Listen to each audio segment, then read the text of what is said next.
Hello friends, स्वागत है आपका मेरे यूट्यूब चैनल हिंदी कानूनी जानकारी में। आज हम बात करेंगे भारतीय संविधान के अनुच्छेद 29 के बारे में। यदि आप अनुच्छेद 28 का अध्ययन करना चाहते हैं तो आप यहाँ पर क्लिक करें। यहाँ पर क्लिक करेंगे तो अनुच्छेद 28 यहाँ से आपको मिल जाएगा। हम बात करते हैं अनुच्छेद 29 के बारे में। ये कहता है अल्पसंख्यक वर्गों के हितों का संरक्षण। अल्पसंख्यक वर्गों के हितों का संरक्षण। अब ये अल्पसंख्यक क्या होते हैं भैया? देखो, ऐसा है कि भारत एक धर्मनिरपेक्ष राज्य है। इसमें अलग अलग जाति समुदाय के लोग रहते हैं, संप्रदाय के लोग अलग अलग रहते हैं। अब ऐसे समय में कुछ लोग बहुसंख्यक हैं और कुछ लोग अल्पसंख्यक हैं। यहाँ पर देखा जाए जैसे हिंदू तो बहुसंख्यक में है, मुस्लिम तो ये अल्पसंख्यक में है। और ऐसा नहीं है कि अल्पसंख्यक सिर्फ मुसलमान ही हैं या मुस्लिम ही अल्पसंख्यक हैं, ऐसा नहीं है। यहाँ पर जैन समुदाय को, सिख समुदाय को, ईसाई समुदाय को, बौद्ध समुदाय को और साथ में ही मुस्लिम समुदाय को अल्पसंख्यक का दर्जा दिया गया है, यानी कि ये लोग अल्पसंख्यक माने गए हैं। तब ऐसे समय में यदि हम देखें कि यदि ये अल्पसंख्यक हैं तो अल्पसंख्यक के हितों का संरक्षण भी यहाँ पर दिया गया है। क्यों? क्योंकि देखो, बहुसंख्यक क्या कर सकते हैं कि अल्पसंख्यक को दबा सकते हैं, तो उनके हितों का संरक्षण करने के लिए यहाँ पर संविधान में व्यवस्था दे दी गई है ताकि उनको ना दबाया जा सके ना उनको हटाया जा सके। लेकिन मैं यहाँ पर आपको बता दूं कि कुछ अल्पसंख्यक इस बात का गलत फायदा भी उठा लेते हैं, लेकिन हम उस विषय पर चर्चा नहीं करने वाले। क्यों? कारण यह है कि हम भारतीय संविधान के अनुच्छेद 29 का अध्ययन कर रहे हैं और अनुच्छेद 29 क्या कहता है, हम सिर्फ इस बारे में बात करेंगे। क्या लिखा हुआ है इसमें?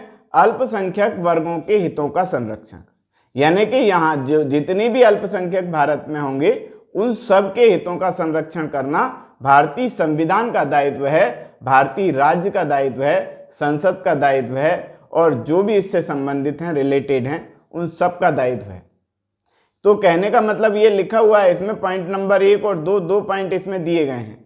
क्या लिखा हुआ है कि भारत के राज्य क्षेत्र में, यानी कि पूरे के पूरे भारत में या उसके किसी भाग में नागरिकों के किसी अनुभाग को जिसकी अपनी विशेष भाषा हो, लिपि हो या संस्कृति हो, उसे बनाए रखने का अधिकार होगा। यानी कि राज्य के जो कुछ विशेष लोग हैं उन सभी लोगों को अपनी विशेष लिपि बनाए रखने का अधिकार होगा, अपनी विशेष भाषा बनाए रखने का अधिकार होगा और अपनी एक विशेष संस्कृति बना करके रखने का अधिकार होगा। ये कहा गया। क्यों कहा गया ऐसा? क्यों? क्योंकि इसका कारण यह है कि अपनी अपनी संस्कृति अलग अलग होती है। उदाहरण के लिए मैं आपको बताऊं कि मुस्लिम संस्कृति का मैच हिंदू संस्कृति से नहीं हो सकता, उनकी अपनी अलग संस्कृति है और हिंदू धर्म की अपनी अलग संस्कृति है। इसी प्रकार से यदि हम जैन की बात करें तो जैनों की अपनी एक अलग संस्कृति होती है। ईसाई धर्म की बात करें तो ईसाइयों की अपनी एक अलग संस्कृति होती है। तो ये एक दूसरे से मैच नहीं होते हैं, इसलिए इनकी अपनी अलग अलग संस्कृति है, इनकी अलग अलग लिपि होती है। जैसे कि मुस्लिम धर्म में बात करें उर्दू, तो उर्दू लिपि है जो है दाएं से बाएं लिखी जाती है, आपने देखा होगा। ईसाइयों की अपनी लिपि है, अपनी संस्कृति, अपनी भाषा है उनकी। मुस्लिमों की अपनी अलग भाषा है। इसी प्रकार से जैन समुदाय की भी अपनी अलग संस्कृति होती है। जैन समुदाय मारकाट में विश्वास नहीं करता, इसके अलावा में शांति से रहना पसंद करता है। तो इस प्रकार की बातें। अब ईसाई धर्म की यदि हम बात करें तो वो मिशनरी स्कूल जब चलाना ज़्यादा पसंद करते हैं। आपने देखा होगा कि अधिकतर स्थानों पर आपको मिशनरी स्कूल मिल जाएंगे। मुस्लिम समुदाय के लोग जो है टोपी लगाना पसंद करते हैं, उर्दू बोलना पसंद करते हैं। तो इस प्रकार से सभी अल्पसंख्यक व्यक्तियों की अपनी अपनी संस्कृति हो सकती है। अब हिंदू धर्म में है, बहुसंख्यक में है, तो उनकी तो अपनी एक अलग संस्कृति होगी, सही, वो तो सभी लोग मानते ही हैं। लेकिन वे अल्पसंख्यक वर्गों के हितों का संरक्षण करने के लिए संविधान में ये व्यवस्था दी गई है कि कोई भी अल्पसंख्यक अपनी लिपि को, अपनी संस्कृति को, अपनी भाषा को सुरक्षित रख सकता है, बनाए रख सकता है। अपनी संस्कृति को बचा करके रख सकता है, उसकी संस्कृति को नष्ट नहीं किया जाएगा। पॉइंट नंबर 2 कहता है कि राज्य द्वारा पोषित या राज्य निधि से सहायता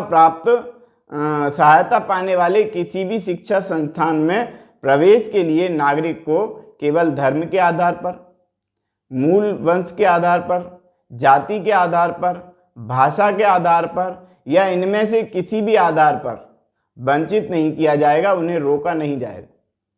ऐसा नहीं कहा जाएगा कि भैया तुम जो है उर्दू बोलने वाले लोग हो, तुमको जो है तुमको जो है स्कूल नहीं जाने देंगे, सरकारी स्कूल में तुमको नहीं पढ़ने देंगे या प्राइवेट स्कूल में तुमको नहीं पढ़ाएंगे। क्यों? क्योंकि तुम उर्दू बोलने वाले लोग हो, तुम ऐसे व्यक्ति हो या वैसे व्यक्ति हो, आपको हम प्रवेश नहीं देंगे, ये नहीं कहा जाएगा। मूल वंश के आधार पर नहीं कहा जाएगा कि भैया तुम उस जाति के व्यक्ति हो, हम तुमको प्रवेश नहीं दे सकते। जाति के आधार पर नहीं कहा जाएगा, स्थान के आधार पर नहीं कहा जा सकता कि भैया तुम राजस्थान के रहने वाले, ये मध्य प्रदेश, यहाँ पे तुमको शिक्षा नहीं देंगे।